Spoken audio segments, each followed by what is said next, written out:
Wisco will be the beast from the east, spin a couple for these tattoos and the whip too. Got little mama looking big eyes, seen a new ride.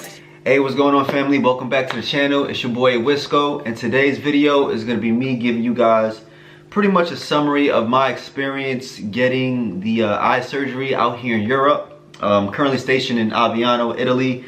However, the only way to get surgery out here for corrective eye surgery is to go to Germany. So I went through the whole process. I have some notes over here that I pretty much wrote down just to help me organize my thoughts and just basically give you guys a quick run through of what the process was. First, trying to get the surgery approved, then actually going through with scheduling the appointments, going out to Germany, getting it done, the recovery process, and where I'm currently at right now. As you can see, obviously I'm not wearing glasses.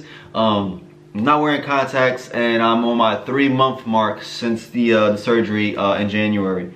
So yeah, so some things I want to go over would be the following. I'm gonna talk about eye surgery goals, pretty much what you're trying to achieve while when you go to get the surgery done. The difference between Lasik and PRK, because those are the two popular ones that everybody hears about, and those are your two options when you're considering going to get the surgery done.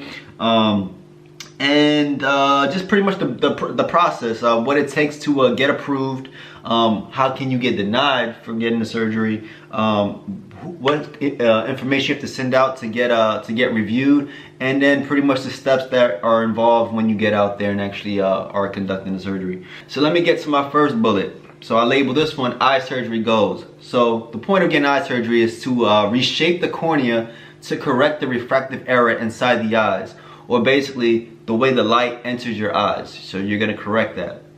The purpose of that is either treat myopia, which is nearsightedness. That basically means that you see distant objects blurry.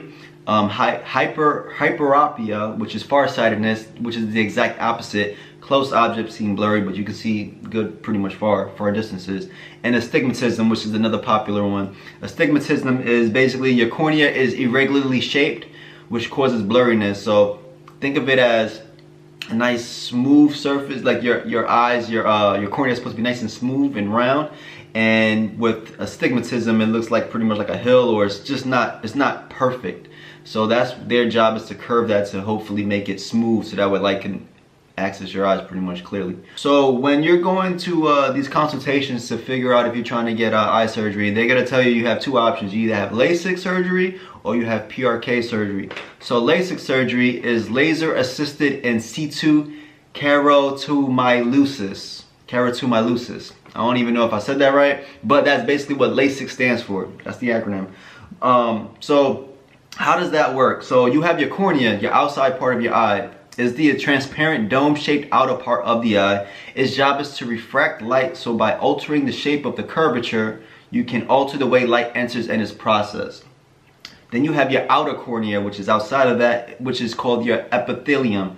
So the epithelium can heal within a few days if it's damaged or removed. And that's pretty much when they do the surgery, that's what they're going to be affecting. And then you have your deeper cornea, which is your stroma.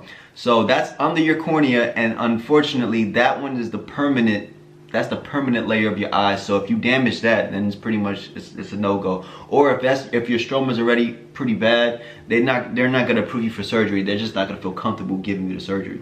So the stroma, which is the more permanent of the layers that has a very limited regeneration capability, that's what they're pretty much going to try to avoid damaging.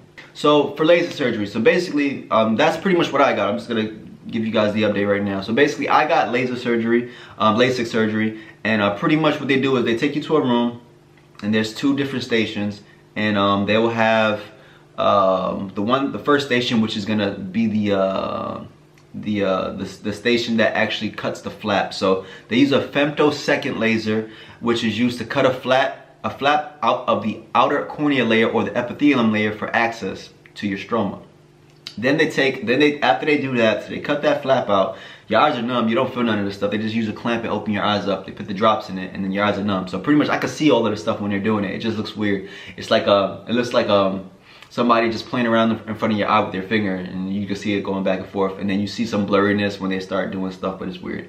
But after they do that, then they close it. They take the clamps out, and then they walk you to the next station. The next station is where you're gonna have your excimer laser. Now the excimer laser is used for both PRK and LASIK. So the excimer laser is then used to reshape the cornea using cool ultraviolet light beams that are computer controlled with the precise measurements per each member's prescription. So basically, when you're doing all that pre-screening and all those meetings with your doctors and your optometrist, they're basically trying to make sure that they have the right prescription, the correct prescription to put in that machine, so that way when they're doing that laser surgery, it's precise. There's no, you know, miscalculations, hopefully. So that's basically what they do. And then they, once again, they keep on putting drops and all that crazy stuff. And then they reposition the flap. So they put the flap back over your eye, and then they squeegee it out, making sure there's no air bubbles or no, I don't know. They did it twice to me, because when they went back to do when I went back to get the post-op review, basically they seen like some kind of lines or something in my eyes, so they had to open it up and clean it up again and then close it back. But honestly, it was probably like 15 minutes per section, so I probably spent a total of like 45 minutes in total in that room. I'll get more into it, but yeah, let me just go over PRK, and then I'll tell you how my procedure went. So basically, the next procedure is PRK, which is a photorefractive correctectomy. I think I'm butchering that, but that's what it is. Photorefractive correctectomy. It's the predecessor of LASIK. So basically, this is like one of the first surgeries that was performed for corrective eye surgery. Then LASIK came afterwards. It's the same as LASIK. However, a flap is not created during this procedure, but the actual epithelial cells, or that outer cornea layer, is completely removed permanently, and then it takes a couple of days for it to regenerate. So after they do that, once they remove that top layer, then they go in the room and they do the excimer laser to reshape the cornea. And then they use the excimer laser to reshape the cornea, and then they give you a temporary contact that you put in your eye. And this contact is supposed to just be there, so that way you don't damage your eye, because now you don't have that flap. So that natural flap that we already have, that I still have, if I had PRK, I wouldn't have that anymore. So they put the contact in there to protect your eye from getting damage or water, or you scratching it or rubbing it, whatever. And then after you do your follow-up, then they'll remove it. So that's why you got to keep using those drops, because I've heard of people not using the drops and their eyes dry, and when they remove that flap, or that contact, you feel it. I heard it's painful. So that's pretty much that process. Let me get into the actual steps to get the surgery done. So you already know I got LASIK surgery, but I'm gonna tell you how it started from the beginning all the way to me actually getting the surgery and getting back home. Basically, wherever you're stationed at, if you're stationed in Spain, you're stationed in England, you're stationed in you know, Turkey or whatever, you have to get your pre-op appointments done with your optometrist. There, they're gonna measure your eyes, whether you're wearing contacts or glasses. I was wearing contacts for a couple of years, and basically they measured my eyes with the contacts on, and they did it with the contacts off. After you get screened, and then you pretty much give them the okay that you want to go through with the procedure, they're gonna tell you to stop wearing glasses for 30 days, or stop wearing contacts for 30 days, or either soft contacts or hard contacts. Tell you to stop wearing them for 30 days because they need your eyes to reshape back to their normal size or normal form, and then they got to come back, and then they got to do another screening or another bunch of analysis to see exactly what your prescription is. And this is important. So don't cheat throughout this 30-day window. Do not cheat. Don't go out and club in and say, oh, I don't feel like wearing glasses, I'm gonna put my contact in and stuff, because you're just cheating yourself, because you want to make sure you have the best measurements to get the surgery. Because if you tell them, hey, yeah, I've been wearing glasses the whole time, I'm ready to get these measurements done, and they measure your eye for whatever it is at that moment, and you was wearing contacts, then you're gonna get a bad reading, and that's gonna mess you up when you get your surgery. So you don't want to do that. So just stick to the 30-day rule and just deal with it. It's only 30 days, and then hopefully you'll get perfect 20/20/20/15 vision afterwards. So you do that. They will determine if you're a great candidate after multiple visits. Plus, you have to make sure you have retainability. So if in my situation, I had to extend over here overseas for 2 extra months, because when I submitted my paperwork, the Warfighter Laser Center took a little bit longer than I expected them to process my stuff. So by the time they finally finished processing it, I didn't have enough time for them to do the surgery, because they require you to have at least 6 months after you get the surgery done for them to even consider, you know, even getting you scheduled. The reason for that is because you have to have your 1 month follow-up, your 3 month follow-up, and then your 6 month follow-up, and then you can leave, and then you have like the year follow-up, the annual follow-up. So That's why, because I had to wait to January to get my surgery done. I had to extend until July. So that's basically what happens there. So make sure you have that retainability. Can't wear contacts, soft or hard, for at least 30 days prior to final pre-screening. And after your final measurements are done, they're gonna give you all the documentation in a CD or a folder. I had both.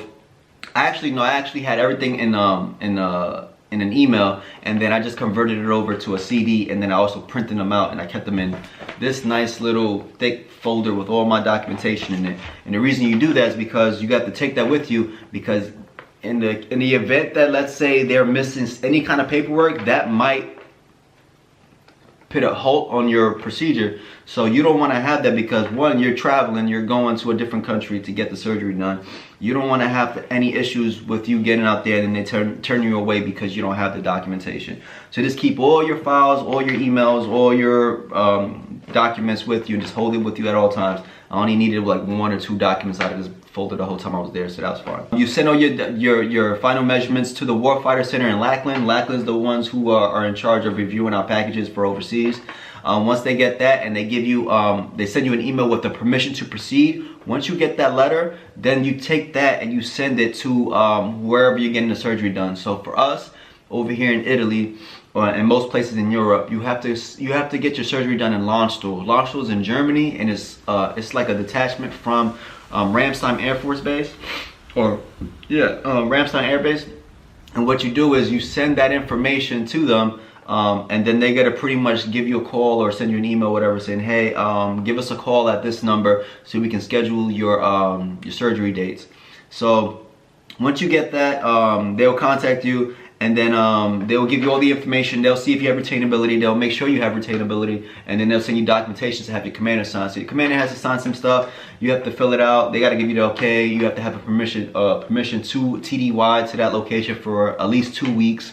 And then once they have all that information, then they're gonna pretty much set you up with some great information on how to fly out there, and then get your shuttle scheduled to get you to the base. Definitely got to make sure you have your whoever's gonna be escorting you. So if, let's say, you're leaving your unit or your base, and you have someone that's gonna be going with you, they have to be on your orders as well, or your travel documents as well. Basically saying they're gonna be an escort with you. They have to be approved by your leadership as well. And then they will give you some further information as far as if you want to stay on base. They have an army detachment. It's called the Military Transient Detachment. It's an army facility that's right around the corner from the hospital, which is where I was staying at.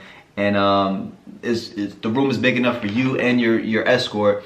Or if you have somebody in the local area that wants to take care of you, which is what I did. And one of my buddies who's security forces in Ramstein pretty much just picked me up from the airport. I chilled with him for a little bit, and then I decided to stay in the MTD, or the Military Transit Detachment, because it was convenient. Instead of him driving me back and forth because he lives off base, I was right there, and all I had to do was walk. So yeah, just make sure you have all of that stuff. You set it up, you give them a call, you give them your orders, you give them your paperwork, and then they'll hold the room for you for 2 weeks. I think now you have to be in uniform, which sucks. When I was over there, I was in civilians, but they want to pass the word on that you have to be in uniform. And then, yeah, pretty much you just wake up, check in, go back to your room, do what you got to do. It sucks because, I mean, you have to keep walking to the hospital to get food and stuff, because there's not really a lot of stuff around that area. It's pretty much just like it's a quiet little base in their own little world. But, I mean, it is what it is. You got to do what you got to do to get the surgery done. So you have that. Bring all your documents with you. Make sure you have sunglasses, unless you want to purchase some new ones when you're out there. But you just make sure you have sunglasses with you. But when I got out there, my buddy picked me up. I stayed with him for a little bit. He has to escort you. He had to escort me to all my important appointments. They will tell you ahead of time, like, hey, make sure your escort is here for this day. Usually it's the pre-op, usually it's the post-op, and your follow-up. That's really what they mainly care about, is just making sure somebody's present. Once you have that accomplished, and everything else is pretty much straightforward. So got checked in. They do all of these screening all over again. So everything I did before when I was here in Aviano, they do it all over again, just to like double up and make sure that everything is right and accurate. As they check for like future cases of glaucoma or anything like that. And then just making sure that your eyes are not badly scratched. The reason for this is because they have to determine if you're going to be either a PRK or a Lasik candidate. And some people are both. I was actually both. So my eyes were a good candidate for both procedures. the reason why I went with LASIK was because my doctors determined that I would have better results if I do LASIK. I could have did both, it doesn't really matter, but they said you'll probably have better results if you do LASIK and it'll be an easier process. And it is. So I did the LASIK. It was like 30 of us in the room. 28 went PRK, and only me and one other personnel was actually eligible for LASIK. Not everybody's eligible for LASIK. It's just what it is. So I decided to do it. He decided to do it. He went first before me, and then I went. But basically, yeah, I got the surgery done. Like I said, I was in and out.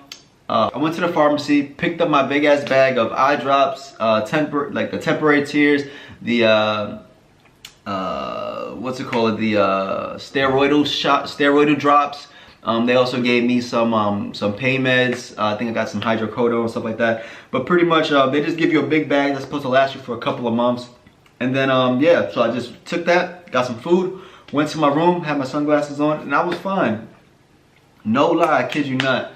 It probably took me like a good 4 or 5 hours to be comfortable again, because the first 2 hours after the drugs wore off and the numbing solution that they give you when they do the surgery wore off, I was super uncomfortable. It was like you feel this weird sensation of just like pounding, and like your eyes feel super sensitive. Every time you close your eyes, you feel like if you open them, it's gonna hurt. And I had nothing but pitch black in my room. Like my room had nothing, like the lights was off. I had a hoodie on, I had my glasses on. I tried to lay down, and you just feel like this weird sensation. So that's probably the most discomfort I had, and it lasted like maybe 2 or 3 hours. I finally was able to sleep when I woke up after 45 or an hour later. I was like, wow, see perfect. Like, and you can see good as soon as you get out of the operation room.